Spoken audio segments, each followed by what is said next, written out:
In a recent address to the United Nations General Assembly, President Biden underscored America's unwavering commitment to a two-state solution.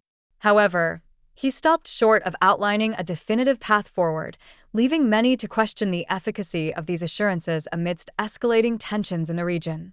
Compounding the crisis, Hezbollah's significant involvement in the conflict cannot be overlooked. Historically known for its rocket attacks against Israel, the group's actions contribute to a precarious situation where both parties face not only displacement but also the looming specter of a full-scale war. In response to these developments, the Pentagon has announced the deployment of additional military personnel to the Middle East. This move underscores the potential for increased U.S. involvement in a conflict that is rapidly escalating, yet the precise scale and implications of this commitment remain shrouded in uncertainty. The violence has reached alarming levels, with Israeli airstrikes reportedly causing at least 558 casualties in Lebanon. This marks one of the most lethal episodes in nearly 2 decades, raising grave concerns about the safety of civilians caught in the crossfire. Consequently, the ongoing conflict has compelled tens of thousands to flee from border regions, starkly illustrating the humanitarian toll wrought by the violence. Both sides are grappling with the profound challenges posed by these escalating hostilities, which only exacerbate the plight of innocent civilians. Moreover, Iran's involvement complicates the landscape further. The Iranian president's vocal support for Hezbollah at the United Nations occurs against a backdrop of intensifying criticism of U.S. foreign policy. This situation catalyzes calls for a more assertive stance towards Iran, reflecting a growing frustration with perceived inaction.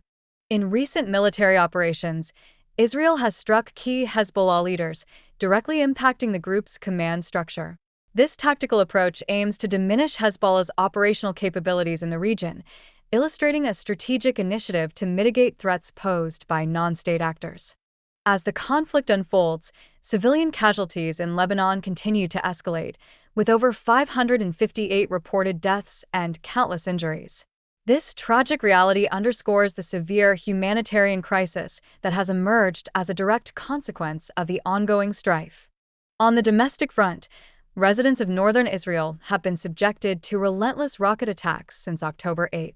The pervasive psychological strain and the urgent need for security among the local populace are palpable, highlighting the human cost of persistent violence.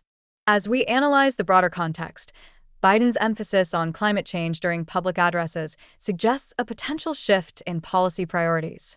This pivot, while crucial for environmental concerns, risks overshadowing foreign policy effectiveness and national security, especially in stark contrast to the previous administration's focus. The critique of Biden's approach extends to the notion of appeasing Iran. Detractors assert that the current administration has inadvertently fostered Iranian chaos rather than containing it, in stark contrast to strategies employed by the Trump administration. Furthermore, scrutiny surrounding decision-making processes under Vice President Harris has emerged, raising concerns about the coherence of leadership and its implications for effective foreign relations and national security strategies. The Wall Street Journal has spotlighted a stark contrast between Biden's diplomatic commitments and the conspicuous lack of tangible success in Middle Eastern negotiations. Understanding this dynamic is crucial, as historical context profoundly influences current geopolitical realities. Amid these challenges, proposed budget cuts by the Biden administration are perceived as detrimental to military readiness, a fundamental pillar for robust diplomacy. This aspect has raised significant alarm among defense experts and political figures, reflecting broader concerns regarding national security. In comparison, the strategy employed by the Trump administration, which primarily centered on imposing sanctions on Iran, led to a significant weakening of the Iranian economy. This historical approach serves as an illustration of utilizing non-military tools to augment diplomatic effectiveness. Iran's ability to export oil and bolster foreign reserves has, alarmingly, enabled it to sustain support for groups like Hezbollah and Hamas. Such financial backing is instrumental in perpetuating regional instability and violence, further complicating peace efforts. Additionally, recent military incursions by Russia into U.S. airspace signal a concerning display of boldness from adversaries. This unprecedented aggression necessitates a thorough reevaluation of U.S. military defensive strategies to ensure adequate preparedness.